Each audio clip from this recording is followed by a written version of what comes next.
gonna pinch and pull and snap off. These are gonna stay nice and chewy. I love this soup. 뉴욕이 지금 난리가 났습니다. 한때 파산 직전까지 내몰렸던 스타 셰프가 한국을 며칠 동안 다녀오더니 난데없이 파스타면은 이제 전부 갖다 버려야 한다는 식의 과격한 주장을 했기 때문인데요. 너무나 황당한 그의 주장에 현지 언론들은 온갖 비난을 쏟아내며 그를 깎아내리기까지 했습니다. 하지만 불과 며칠 후 아무도 예상하지 못했던 대반전이 벌어지게 되는데요. 해당 셰프가 한국의 수제비 요리를 미국에서 재현해 뉴욕 전역을 초토화시켰기 때문입니다. 이 셰프의 가게는 이제 3개월을 기다려도 예약하기 힘든 뉴욕 최고의 핫플레이스로 떠올랐다고 하는데요. 하지만 최근 인터뷰에서 그는 한국에서의 가장 충격적이었던 경험은 사실 수제비 요리를 접한 게 아니었다고 밝혀 미국이 발칵 뒤집힌 상황인데요. 그렇다면 대체 이 셰프가 한국에서 겪었던 가장 충격적이었던 경험이 뭐였는지 함께 알아보러 가실까요? 안녕하세요. 저는 뉴욕에서 개인 레스토랑을 운영하는 리처드 브라이언입니다. 한때는 꽤 잘 나간다는 소리도 들었던 스타 셰프였지만 솔직히 몇 해 전부터 상황이 영 좋지 않았어요. 특히 작년 겨울부터는 마치 브레이크 없는 자동차처럼 곤두박질 치는 매출을 보면서 이러다 진짜 문 닫는 거 아닌가 하는 불안감이 엄습해왔죠. 직원들 눈치 보는 것도 하루 이틀이지 점점 더 힘들어지더군요. 물론 저도 가만히 손 놓고 있었던 건 아니었어요. 어떻게든 새로운 메뉴를 개발해서 이 위기를 타개해야 한다는 절박함에 밤낮으로 아이디어를 짜내고 요리책을 뒤적이고 인터넷을 검색하고 안 해본 게 없었죠. 한식, 중식, 일식 등 아시아 요리 쪽도 틈틈이 연구해보려고 했지만 솔직히 당장 발등에 떨어진 불부터 꺼야 한다는 생각에 제대로 실행에 옮기지는 못했어요. 마치 톱니바퀴처럼 굴러가는 일상 속에서 새로운 시도를 한다는 게 생각보다 쉽지 않더군요. 그러던 어느 날 정말 예상치 못한 소식이 저를 덮쳐왔습니다. 제가 가슴이 철렁 내려앉을 만큼 놀란 전화 한 통을 받게 된 거죠. 바로 어머니, 린다 여사께서 갑자기 병원에 입원하셨다는 소식이었습니다. 평소에도 건강이 아주 좋으신 편은 아니었지만 그래도 이렇게 갑작스럽게 입원하실 정도일 줄은 상상도 못했어요. 바로 병원으로 달려갔죠. 의사 선생님은 심각한 표정으로 어머니의 상태를 설명해 주셨습니다. 심장과 혈압 수치가 좋지 않고 우울증 지표도 예상보다 훨씬 심각하게 나왔다고 하더군요. 음식이며 환경이며 전반적으로 스트레스를 줄여야 하고 마음 편히 지낼 수 있는 활동을 하시는 게 중요합니다. 의사 선생님의 말은 마치 사형 선고처럼 제 가슴에 꽂혔습니다. 어머니가 정말 많이 힘드셨구나라는 생각밖에 들지 않더군요. 어머니는 제 손을 꼭 잡으시며 힘겹게 말씀하셨습니다. 리치, 나 사실 오래 살 자신이 없구나. 늘 우울하고 심장이 두근거리고 의사가 말한 대로 정말 시간이 얼마 안 남았다는 기분이 들어. 지금이라도 해보고 싶은 걸 해봐야지. 안 그러니? 저는 아무 말도 할 수 없었습니다. 어머니의 앙상한 손, 지친 표정을 바라보면서 정말로 곧 어머니를 잃게 될지도 모른다는 불안감이 온몸을 휘감았죠. 며칠 후 어머니는 조심스럽게 하지만 단호하게 한국에 가보고 싶다고 말씀하셨습니다. 예전부터 어머니 친구분 중 한 분께서 자식들이 한국을 종종 모시고 간다 했었는데 무척 만족스러웠다는 칭찬을 자주 하셨다고 합니다. 마치 오랫동안 품어온 소망을 이제야 꺼내시는 것처럼 어머니의 눈빛은 간절함으로 가득 차 있었습니다. 얼마 전에는 TV에서 한국의 정겨운 재래시장 풍경을 본 뒤 미국에서는 절대 볼 수 없는 특별한 분위기가 있어서 꼭 한번 가보고 싶다는 생각을 품으셨다고 했습니다. 왁자지껄한 사람들, 형형색색의 물건들, 맛있는 냄새가 가득한 시장 풍경이 외로우셨던 어머니의 마음을 사로잡았던 거죠. 저는 어머니의 말씀에 가슴이 뭉클해졌습니다. 어머니가 저렇게 간절하게 원하시는데 내가 어떻게 외면할 수 있을까? 솔직히 저는 한국에 대한 정보가 거의 없었고 레스토랑 매출도 바닥을 치고 있어서 당장 가게를 비워도 될지 정말 고민이 많았습니다. 카드 명세서를 볼 때마다 심장이 덜컥 내려앉는 기분이었죠. 하지만 그 시점에선 무엇보다도 어머니와 함께 보낼 시간이 더 없이 소중하게 느껴졌습니다.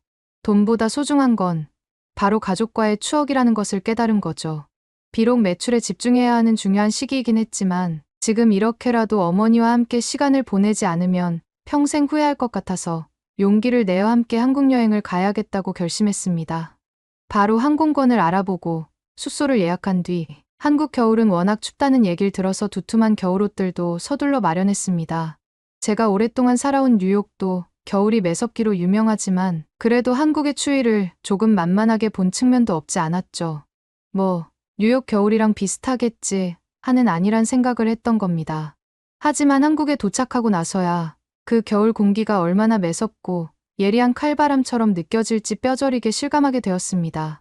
드디어 인천공항에 도착했습니다. 어머니와 함께 공항 밖으로 잠시 나갔다가 저는 정말 깜짝 놀랐습니다. 솔직히 한국이 아무리 춥다 한들 미국이랑 뭐 얼마나 다르겠어? 라며 가벼운 맨투맨 티셔츠 위에 코트 하나만 대충 걸치고 나왔는데 예상치 못한 칼바람이 뼛속까지 파고드는 듯한 느낌이었죠. 호텔에 도착하니 밖은 이미 영하의 매서운 기온이었고 금방이라도 한방눈이 쏟아질 듯한 잔뜩 흐린 날씨였습니다.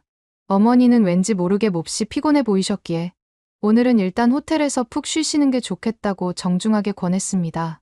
어머니도 제 제안을 굳이 마다하지 않으셨죠. 다음 날 아침 저는 어머니께 한국의 멋과 맛을 제대로 보여드리기 위해 예약한 근사한 고급 레스토랑을 가려고 했습니다. 이왕 한국에 왔으니 한국에서 제일 유명하다는 파인다이닝 레스토랑을 한번 찾아볼까 하는 생각이었죠. 하지만 어머니는 갑자기 가방에서 꼬깃꼬깃한 작은 쪽지 하나를 꺼내시며 동대문이라는 곳에서 정말 맛있는 음식을 꼭 먹어보라고 내 오랜 친구가 신신당부하더라. 우리 오늘 저녁은 거기 가서 해결하면 어떨까 하고 제안하셨습니다. 마치 어린아이처럼 들뜬 표정으로 말씀하시는 어머니를 보니 차마 거절할 수가 없더군요. 문제는 저도 한국에 대해서는 거의 문외한이나 다름없었고 그 유명하다는 동대문의 정확한 위치조차 제대로 알지 못했다는 겁니다. 더 큰 문제는 어머니 친구분께서 적어주신 정보가 꽤 부정확했다는 점이었죠. 택시를 잡아타고 기사님께 여기 적혀있는 대로 가주세요라고 말씀드렸는데도 기사님께서는 난감한 표정으로 정확한 식당 이름을 모르시면 조금 헤매실 수도 있는데 괜찮으시겠어요? 라고 되물으셨습니다. 저는 일단 동대문으로 가주세요라고 답했지만 막상 택시에서 내려보니 어디로 가야 할지 도저히 감이 잡히지 않았습니다. 매서운 추위 속에서 꽤 오랫동안 길을 헤매며 식당을 찾았지만 결국 어머니 친구분께서 추천해주신 제대로 된 맛집은 발견하지 못했습니다. 어머니는 점점 지쳐가시는 듯했고 이제 슬슬 배도 고픈데 그냥 눈에 보이는 아무 데나 들어가서 대충 먹자고 제안하셨습니다. 저는 어쩔 수 없이 어머니의 의견에 따르기로 하고 주변을 둘러보던 중 우연히 길게 줄을 서 있는 한 가게를 발견했습니다. 뼛속까지 시린 추위에도 불구하고 10명 남짓한 사람들이 바깥에서 묵묵히 대기하고 있는 모습을 보니 저 정도 줄이면 꽤 유명한 맛집이 틀림없겠지 하는 기대감이 들더군요. 가게 안으로 들어가 주문을 하려고 직원에게 여기 뭐가 제일 잘 나가요? 하고 묻자 직원은 망설임 없이 활기찬 목소리로 닭 한 마리 2인분이요라는 대답을 내놓았습니다. 저는 워낙 배가 고팠기에 일단 춥고 배고프니 뭐든 빨리 먹고 보자는 생각으로 무슨 음식인지도 모르고 2인분을 주문했습니다. 하지만 잠시 후 제가 주문한 음식이 어떤 음식인지 알고 나서부터는 왠지 모를 불안감이 엄습해오기 시작했습니다. 주문한 음식이 나오기 전 주변 테이블을 슬쩍 둘러보고서야 저는 닭 한 마리가 닭을 주재료로 한 요리라는 사실을 비로소 알게 되었습니다. 아뿔싸, 확인도 안 해보고 요리를 시켰나 하는 후회가 밀려왔죠. 사실 어머니께서는 예전에 닭을 드시다가 심하게 체하신 후 응급실까지 실려 가신 적이 있으셨거든요.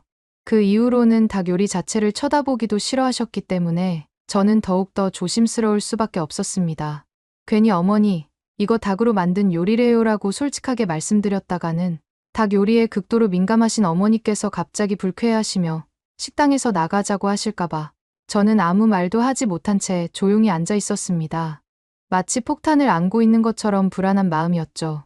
드디어 기다리던 닭 한 마리가 테이블 위에 놓이는 순간 저는 속으로 경악할 수밖에 없었습니다. 잠깐만. 카니발 장기 렌트가 이게 맞아? 37만원. KS 오토플랜 34만원. 3만원 차이 나는데? 야, 이게 4년이면은 150만원 정도 차이인데, 야, 이 정도면 차 등급을 하나 올려야 되겠다. 파인트카 리스트. 이거 뭐야?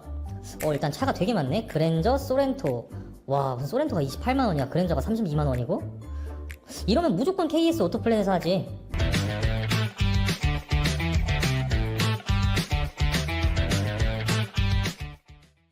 왜냐하면 눈앞에 펼쳐진 광경은 제가 상상했던 것과는 완전히 다른 충격적인 비주얼이었거든요. 스테인리스로 만들어진 커다란 냄비 안에는 닭 한 마리가 통째로 푹 삶아진 채 담겨 있었습니다. 그것도 모자라 그 묵직한 냄비에는 손잡이조차 달려있지 않았죠. 마치 거대한 닭 조형물이 물에 담겨진 듯한 모습을 보는 느낌이었습니다. 주변 테이블에 앉은 다른 손님들도 모두 그런 냄비를 테이블 가운데에 올려놓고 직접 끓여가면서 닭고기를 먹고 있었는데 솔직히 저부터가 살짝 당황했습니다. 세상에, 닭을 진짜 통째로 끓여 먹는구나. 이걸 도대체 어떻게 먹어야 하는 거지?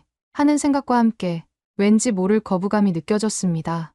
그때 제 옆에 앉아 계신 어머니의 표정도 약간은 굳어 있었지만 다행히 큰 동요는 없으신 듯했습니다. 당장이라도 자리에서 박차고 일어나 나가시겠다는 말씀은 하지 않으셨습니다. 저는 속으로 안도의 한숨을 내쉬었습니다. 잠시 후 식당 직원이 직접 커다란 가위를 들고 와서 닭을 엉성하게 몇 덩어리로 대충 잘라주면서 곧 국물이 우러나오면 드시면 됩니다. 취향에 따라 소스에 콕 찍어 드셔보세요라고 간단하게 안내해줬습니다. 저는 왠지 모르게 불안한 마음에 어머니가 갑자기 닭을 못 먹겠다고 하시며 굳이 이 불편한 자리를 박차고 나가시겠다고 하실까봐 조마조마한 마음으로 어머니의 눈치를 살폈습니다. 하지만 의외로 어머니께서는 큰 반발 없이 묵묵히 닭이 익기만을 기다리고 계셨습니다. 얼마 지나지 않아 닭고기가 어느 정도 익자 어머니는 조심스럽게 국물을 떠서 맛보시더니 작은 목소리로 놀라움을 감추지 못하며 생각보다 국물 맛이 꽤 깊은데 라고 말씀하셨습니다. 저도 어머니의 반응에 용기를 얻어 살짝 국물을 떠먹어보고 깜짝 놀랐습니다. 겉보기에는 맹물처럼 맑은 국물에 파와 마늘 등 몇 가지 흔한 양념만 대충 들어간 듯했는데 은근하면서도 깊은 감칠맛이 살아있더군요. 살을 조금 떼어낸 뒤 간장과 겨자, 고춧가루 등을 섞어 만든 새콤달콤한 특제 소스에 살짝 찍어 먹어보니 담백하면서도 부드러운 닭고기 맛과 소스의 조화가 정말 인상적이었습니다. 그리고 정말 신기하게도 겉보기에는 엄청나게 빨간 소스인데도 불구하고 전혀 맵지 않았습니다. 매운 음식을 잘 못 드시는 어머니께서도 전혀 부담 없이 즐기실 수 있을 것 같았습니다. 저는 속으로 휴, 정말 다행이다 하고 안도의 한숨을 내쉬었답니다. 어머니께서는 닭고기를 거의 다 건져 드시고 나서야 숟가락을 내려놓으셨습니다. 저는 어머니께서 대체 무슨 생각으로 그 닭 요리를 그렇게 맛있게 싹싹 비우셨는지 너무나 궁금해서 조심스럽게 어머니, 혹시 괜찮으세요? 속은 괜찮으시고요? 하고 여쭤봤더니 어머니께서는 의외로 너무나 대수롭지 않다는 듯한 표정으로 왜 그러니? 내가 별로 안 좋은 기색이라도 보이는 것 같니? 하고 되물으시더군요. 제가 조심스럽게 어머니, 혹시 이거 닭으로 만든 요리인 줄 모르고 드신 건 아니시죠? 하고 여쭤보니 어머니께서는 잠시 생각에 잠기시더니 오리인 줄 알았는데 닭이었나 보네. 그래도 희한하게 이 닭 요리는 예전에 먹었을 때처럼 역한 느낌이 전혀 없네라고 놀라운 대답을 하셨습니다.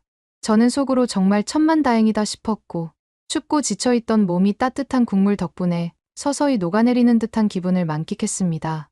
거의 닭고기를 다 건져 먹고 나서 슬슬 계산을 하고 일어서야겠다고 생각하며 몸을 일으키려는 찰나 갑자기 식당 직원이 저희 테이블로 황급히 뛰어오더니 손을 휘저으며 자리에 그대로 앉으라는 제스처를 했습니다. 저는 혹시 우리가 뭘 잘못했나 하고 순간적으로 불안감이 엄습해왔습니다. 하지만 직원은 걱정하는 저를 안심시키며 아직 끝이 아닙니다. 칼국수를 넣고 드셔야 제대로 닭 한 마리를 드신 거예요. 고 활짝 웃으며 말했습니다. 그러고는 능숙한 솜씨로 아까 저희가 맛있게 먹었던 닭육수 속에 칼국수 면발을 휙 던져 넣어주는 것이었습니다. 칼국수 면이 어느 정도 익자 직원은 자, 이제 맛있게 드셔보세요. 라고 활짝 웃으며 저희에게 먹기를 권했습니다. 저는 솔직히 에이, 설마 칼국수 면이 특별한 맛이 있겠어? 그냥 흔하디흔한 칼국수 면이겠지라며 대수롭지 않게 생각했습니다. 하지만 막상 칼국수 면을 한 젓가락 집어 입에 넣는 순간 저는 엄청난 맛에 깜짝 놀라지 않을 수 없었습니다. 닭육수가 칼국수 면발에 깊숙이 잘 배어들어서 아까 먹었던 닭육수와는 또 다른 훨씬 더 풍부하고 깊은 맛을 내는 것이었습니다. 마치 새로운 요리를 맛보는 듯한 놀라움이었죠. 아까보다 걸쭉해진 국물은 칼국수 면과 환상적인 조화를 이루며 더욱더 깊고 진한 풍미를 선사했습니다. 어머니는 어머나, 이 칼국수 면, 파스타보다 훨씬 더 쫄깃쫄깃하고 고소하네. 정말 신기하다라며 연신 감탄사를 내뱉으셨고 저보다 훨씬 더 많은 양의 칼국수를 맛있게 드셨습니다. 마치 어린아이처럼 즐거워하시는 어머니의 모습에 저도 덩달아 기분이 좋아졌습니다. 결국 닭 한 마리와 칼국수를 모두 깨끗하게 싹싹 비우고 나서 저는 다시 한번 어머니의 컨디션을 조심스럽게 살폈습니다. 예상보다 많이 걸어 다니셔서 조금 피곤해 하시긴 했지만 그래도 겉으로 보기에는 큰 문제는 없어 보였어요. 저는 속으로 정말 다행이다 하고 안도의 한숨을 내쉬었습니다. 하지만 그 순간 저희는 전혀 예상치 못했던 갑작스러운 위기에 직면하게 되었습니다. 닭 한 마리 식당에서 나와 가장 가까운 시장 쪽으로 이동한 뒤 잠시 가볍게 둘러보려던 찰나였습니다. 갑자기 어머니께서 얼굴을 찡그리시며 어지럽고 머리가 심하게 울리는 것 같다고 힘겹게 말씀하시는 것이었습니다. 저는 깜짝 놀라 재빨리 어머니를 부축해 근처 건물 벽 쪽으로 조심스럽게 기대어 세웠는데 어머니의 상태가 생각보다 훨씬 더 심각해 보였습니다. 식은땀을 뻘뻘 흘리시며 지금 당장이라도 쓰러질 것 같다고 호소하시자 저는 너무나 당황한 나머지 무의식적으로 911 미국의 긴급 신고 번호를 눌러버렸습니다. 마치 머릿속이 하얗게 변해버린 듯한 기분이었죠. 주변에 계시던 시장 상인분들께서도 한눈에 보기에도 상황이 심각하다는 것을 알아차리셨는지 갑자기 저희 쪽으로 우르르 달려오시더니 제 앞에서 손짓 발짓을 섞어가며 무언가를 열심히 이야기하시기 시작했습니다. 하지만 불행히도 저는 한국어를 전혀 알아듣지 못했기 때문에 그분들이 무슨 말씀을 하시는지 도저히 이해할 수가 없었습니다. 그러자 한 상인분께서 답답해하며 스마트폰을 꺼내 번역기 앱을 열심히 돌리시더니 번역된 문장을 제게 보여주셨습니다. 일단 안으로 들어오셔서 몸부터 따뜻하게 녹이세요. 여기 바깥은 너무 추워요. 상인분들은 그렇게 말씀하시며 자신들의 가게 내부로 저희를 친절하게 안내해 주시고 따뜻한 물수건과 덮을 만한 담요를 찾아 어머니의 무릎 위에 정성스럽게 덮어주시기도 했습니다. 어머니, 괜찮으세요? 병원은 혹시 부르셨어요? 라며 걱정 가득한 표정으로 물어주시는 분들도 계셨습니다. 낯선 사람에게 베푸는 따뜻한 배려에 저는 깊은 감동을 받았어요. 놀라운 사실은 미국에서라면 아무리 급한 상황이라도 한참을 꼬박 기다려야 겨우 도착할 법한 구급차가 정말 거짓말처럼 순식간에 도착했다는 점입니다. 사이렌 소리를 울리며 쏜살같이 달려오는 구급차를 보고 저는 입을 다물 수 없을 정도로 놀랐습니다. 세상에 이렇게 빨리 구급차가 오다니 정말 믿을 수가 없네 하는 생각과 함께 한국의 신속한 응급 시스템에 감탄하지 않을 수 없었습니다. 어머니께서는 구급대원들의 신속한 도움으로 곧장 응급실로 안전하게 옮겨지셨습니다. 응급실 의사 선생님은 다행히 심각한 수준은 아니지만 겨울철 매서운 찬바람을 너무 오래 쐬다 보니 혈압이 갑자기 심하게 오르락내리락 했던 것 같다고 상황을 설명해 주시면서 수액을 맞고 충분한 휴식을 취할 것을 권하셨습니다. 그걸 듣자마자 아까 추운 날씨에 줄을 너무 오래 섰던 걸까 하고 자책하게 되더군요. 그 후 저는 병원에서 발급해준 청구서 비용을 꼼꼼히 살펴보며 또 한 번 놀라지 않을 수 없었습니다. 만약 미국 응급실이었다면 보험이 없이는 아마 수백만 원은 좋게 나왔을 텐데 여기 한국에서는 그 절반의 절반도 채 안 되잖아? 정말 말도 안 돼 하는 생각이 머릿속을 떠나지 않았습니다. 저는 한국의 저렴한 의료비에 깊은 인상을 받을 수밖에 없었답니다. 응급실 의사 선생님은 마지막으로 며칠간은 최대한 무리하시지 않는 것이 좋겠고 부득이하게 외출을 해야 할 경우에는 반드시 따뜻하게 옷을 챙겨 입으시는 것을 잊지 마세요라고 당부하셨습니다. 저는 고개를 끄덕이며 일단 오늘은 푹 쉬면서 안정을 취해야겠다고 마음먹었습니다. 갑작스러운 사고에 놀라기도 했지만 그래도 한국의 훌륭한 의료 시스템 덕분에 어머니께서 큰 탈 없이 회복하실 수 있어서 정말 다행이라는 생각이 들었습니다. 그날 오후 저는 미국에서 오랫동안 함께 일해온 친한 친구와 통화를 했어요. 친구에게 최근 제 레스토랑 상황이 얼마나 심각한지 솔직하게 털어놓고 어머니께서 한국에서 닭 한 마리와 칼국수를 정말 맛있게 드셨다는 이야기도 함께 전했습니다. 그러자 제 친구는 뜻밖에도 따뜻한 국물 요리를 그렇게 좋아하신다면 한국에는 수제비라는 정말 끝내주는 음식도 있다고 강력하게 추천해 주더군요. 수제비 면발 식감이 파스타와는 또 완전히 달라서 어머니께서 분명 좋아하실 거야. 꼭 한번 드셔보시라고 권해드려라는 말도 덧붙였어요. 이어 제가 사실 어제 어머니께서 갑자기 쓰러지셔서 정말 깜짝 놀랐다. 너무 당황한 나머지 무의식적으로 911에 신고했는데 한국에서도 911로 연결이 되더라.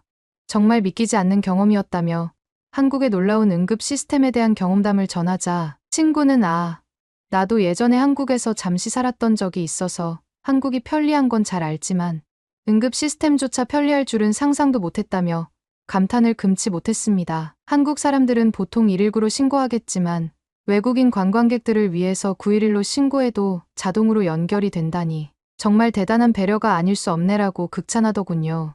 친구의 말을 들으니 저도 왠지 모르게 한국에 대한 좋은 감정이 더욱 커지는 듯 했습니다. 며칠 뒤 다행히 어머니의 건강 상태가 눈에 띄게 호전되었고 저는 바로 수제비를 먹여드려야겠다 싶어 어머니를 모시고 가게를 찾아갔습니다. 식당에 자리를 잡고 앉아 따뜻한 수제비 2그릇을 주문했더니 잠시 후 뜨거운 뚝배기에 담긴 수제비가 테이블 위에 놓였습니다. 뚝배기 안에서는 수제비가 보글보글 맛있게 끓고 있었죠. 어머니께서는 조심스러운 손길로 수제비 국물을 떠서 후 불며 모금 천천히 맛보시더니 이내 놀라움과 감탄을 금치 못하며 말씀하셨습니다. 이 수제비는 며칠 전에 먹었던 닭 요리와는 또 완전히 다른 느낌이네. 국물이 훨씬 더 걸쭉하면서도 깔끔하고 쫄깃한 밀가루 반죽이 국물 맛을 더욱 부드럽게 만들어주는 것 같아. 저도 어머니의 칭찬에 용기를 얻어 숟가락으로 수제비 반죽을 조심스럽게 집어 한 입 먹어봤는데 정말 파스타와는 전혀 다른 독특한 식감이었습니다. 쫄깃하면서도 입 안에서 사르르 부드럽게 녹아내리는 듯한 특유의 매력이 있었습니다. 직원분께서는 저희를 따뜻한 시선으로 바라보며 밝게 웃어주더니 혹시 매운 양념이 필요하시면 언제든지 말씀하세요.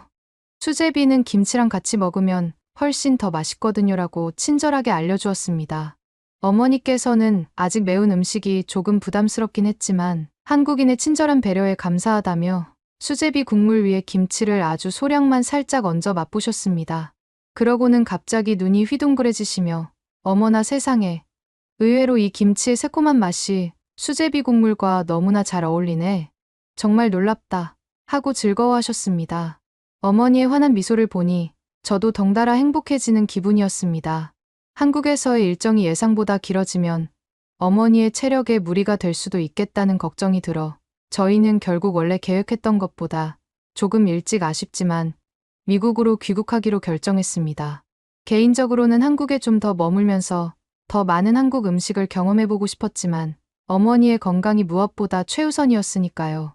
뉴욕 공항에 도착해 오랜만에 레스토랑으로 돌아와 보니 매니저가 다급한 표정으로 달려와서 걱정스러운 목소리로 셰프님, 큰일 났습니다. 셰프님께서 한국에 가신 동안 레스토랑 매출이 눈에 띄게 더 떨어졌습니다. 특히 주말 예약은 완전히 끊기다시피 했어요. 이대로 가면 정말 심각한 적자를 면치 못할 것 같습니다라고 보고하는 것이었습니다.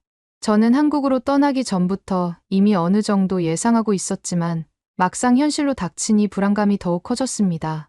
마치 벼랑 끝에 서 있는 듯한 위기감이 엄습해왔죠. 하지만 이 문제는 생각보다 별거 아닌 거로 해결하게 된다는 걸 그때는 알지 못했습니다. 며칠 후 어머니께서 제게 조심스러운 목소리로 말씀하셨습니다. 리치, 나 한국에서 먹었던 그 따뜻한 수제비가 자꾸 생각나. 혹시 너가 한번 만들어줄 수 있겠니? 저는 어머니의 간절한 부탁을 차마 거절할 수 없어서 한번 열심히 시도해본다고 하며 자신 있게 대답했습니다. 하지만 속으로는 수제비를 한 번도 만들어 본 적이 없는데 과연 제대로 만들 수 있을까 하는 걱정이 앞섰습니다. 저는 바로 추측이 가는 재료들을 넣고 수제비 국물을 끓여봤습니다. 집에 있던 건조된 표고버섯을 넣으면 비슷한 맛이 날 것 같다는 확신이 들더라고요. 어머니께 수제비를 만들어주기 위해 최선을 다했지만 결과는 참담했습니다. 처음 만들어본 엉성한 수제비는 한국에서 먹었던 그 맛과는 완전히 거리가 멀었거든요. 국물은 밍숭밍숭하고 비릿한 맛이 강했고 수제비 반죽은 푹 퍼져버려서 질척거리는 최악의 식감이었죠. 마치 밍밍한 밀가루 풀을 먹는 듯한 느낌이었습니다. 어머니도 수제비를 한 입 드시더니 이게 정말 내가 한국에서 먹었다던 그 맛있는 수제비 맞니? 라며 애매한 표정을 지으셨고 저 또한 민망함을 감출 수 없었습니다. 돌이켜보면 저는 지금껏 요리사로서 수많은 음식을 뚝딱 만들어왔지만 제대로 된 레시피도 없이 무작정 수제비를 만들려 했던 것이 얼마나 어리석었는지 깨달았습니다. 결국 저는 어머니께 제대로 된 수제비를 만들어드리기 위해 유튜브 영상을 다시 꼼꼼히 뒤져가며 한국식 수제비 레시피를 더욱 자세히 익히고 수제비 만들기에 다시 도전했습니다.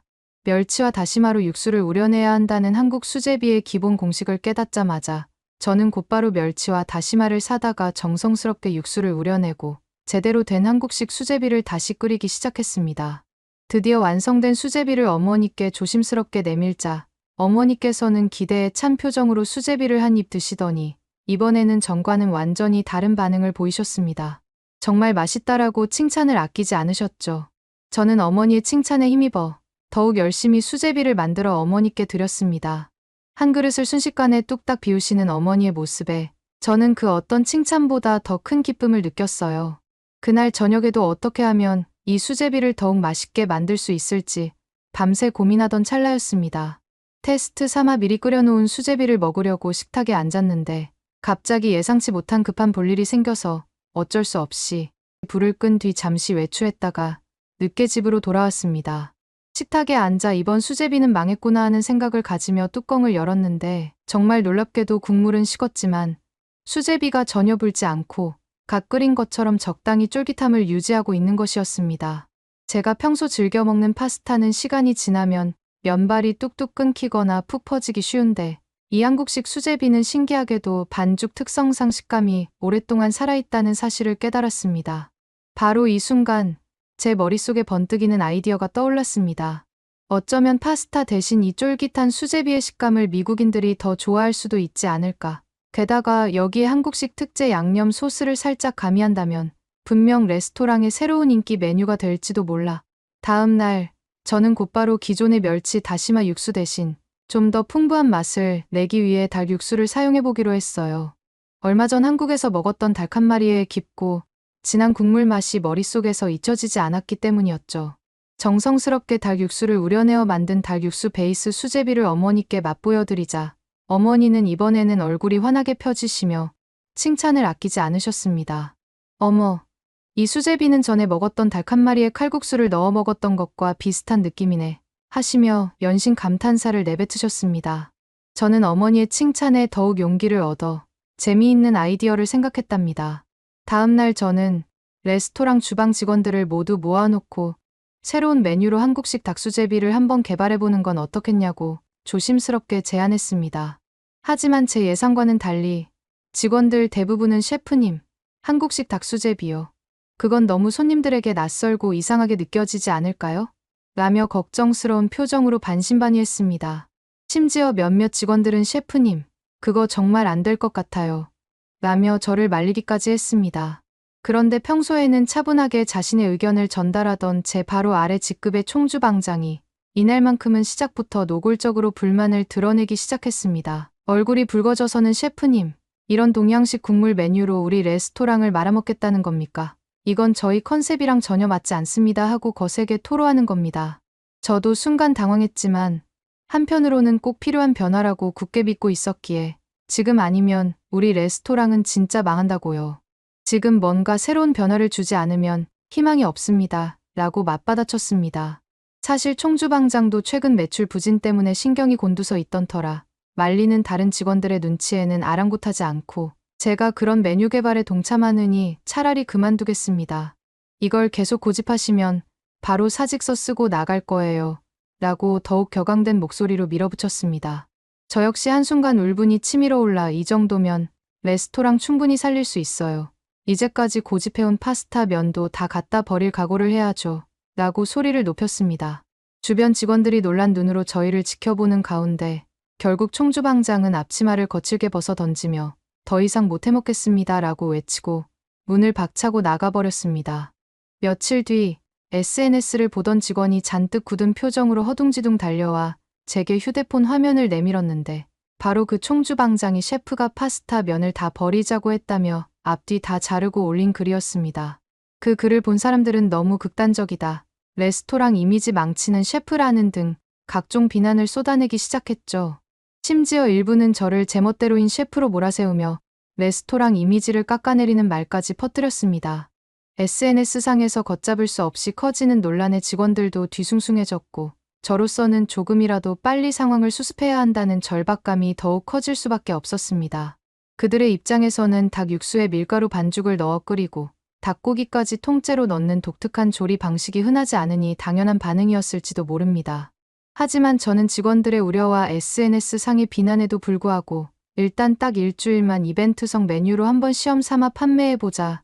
지금 우리가 새로운 활로를 찾으려면 그 누구도 시도해보지 않았던 과감한 시도가 반드시 필요하다고 다시금 강력하게 주장했습니다. 그 후 일주일 동안 저는 남아있는 직원들과 밤낮으로 닭수제비 메뉴 개발에 매달렸습니다. 닭 육수를 진하게 우려낸 뒤 손님들의 입맛까지 사로잡기 위해 고추장 간장 소스를 별도로 곁들여 손님들이 각자의 취향대로 소스의 양을 조절해 첨가할 수 있도록 세심하게 배려했습니다. 매운 음식을 잘 못 먹거나 진한 양념이 다소 부담스러운 손님들을 위해서는 고추장을 완전히 뺀 순한 간장 소스를 선택할 수 있도록 선택의 폭을 넓혔어요. 또한 일반적인 수제비보다 조금 더 두껍게 밀어서 쫄깃한 식감을 최대한 살렸습니다. 닭고기는 손님들이 뼈를 발라내는 불편함 없이 편안하게 즐길 수 있도록 뼈를 모두 발라낸 뒤 큼직한 닭고기 살만 먹기 좋은 크기로 몇 덩어리 넣어 제공했답니다. 마침내 모든 준비를 마치고 레스토랑의 새로운 스페셜 메뉴인 한국식 닭수제비 스페셜 세트를 정식으로 출시했는데 놀랍게도 첫날부터 SNS를 통해 입소문이 빠르게 퍼져나가면서 엄청난 화제가 되기 시작했습니다. 특히 젊은 뉴요커들 사이에서 폭발적인 반응을 얻었습니다. 뉴욕에서 이런 신기하고 독특한 국물 음식을 맛볼 수 있다니 정말 놀랍다. 매일 먹던 파스타나 라멘과는 차원이 다른 완전히 새로운 맛이다. 한국에 직접 가지 않고도 한국의 맛을 느낄 수 있어서 너무 좋다 등 닭수제비를 극찬하는 평가들이 SNS에 잇따라 올라오기 시작했고 주말이 되자 레스토랑 앞에는 닭수제비를 맛보기 위해 몰려든 손님들로 인해 긴 줄이 늘어서는 진풍경이 펼쳐졌습니다. 마치 영화 속 한 장면처럼 비현실적인 광경이 눈앞에 펼쳐진 것이죠. 그 덕분에 레스토랑 매출이 닭수제비 메뉴를 출시하기 전 달과 비교해 무려 2배 이상으로 폭발적으로 증가했다는 놀라운 보고를 매니저로부터 듣게 되었습니다. 며칠 후에는 지역 TV 방송국에서 레스토랑의 닭수제비 메뉴를 취재하고 싶다는 뜻밖의 연락이 왔고 유명 지역 잡지에도 미국 뉴욕에서 만나는 한국식 닭수제비의 매력이라는 제목으로 닭수제비에 대한 자세한 기사가 실렸습니다. 그리고 조금 뒤에는 한 방송 인터뷰 요청도 이어졌는데 그 자리에 저는 한국 여행 때 어머니가 쓰러질 뻔했던 일을 떠올리며 응급 시스템과 한국인들의 따뜻한 배려가 얼마나 큰 힘이 되었는지 강조했고 매출 상승에도 한국 덕이 컸다고 솔직하게 밝혔답니다. 기사에서는 오랜만에 뉴욕의 재미있고 신선한 국물 요리가 등장했다. 닭고기와 수제비의 환상적인 조합이 인상적이다. 한번 맛보면 멈출 수 없는 중독성, 강한 맛이다 등 닭수제비에 대한 칭찬 일색의 호평이 줄을 이루었고 한동안 침울했던 레스토랑 분위기도 완전히 되살아났어요. 매출이 급증하자 한동안 풀이 죽어있던 레스토랑 직원들 역시 즐거워했습니다. 저는 그들의 밝은 미소를 보며 가슴 벅찬 감동을 느꼈죠.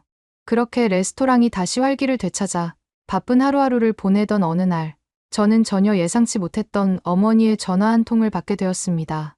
전화기 너머로 들려오는 어머니의 목소리는 며칠 전보다 훨씬 밝고 활기찼습니다.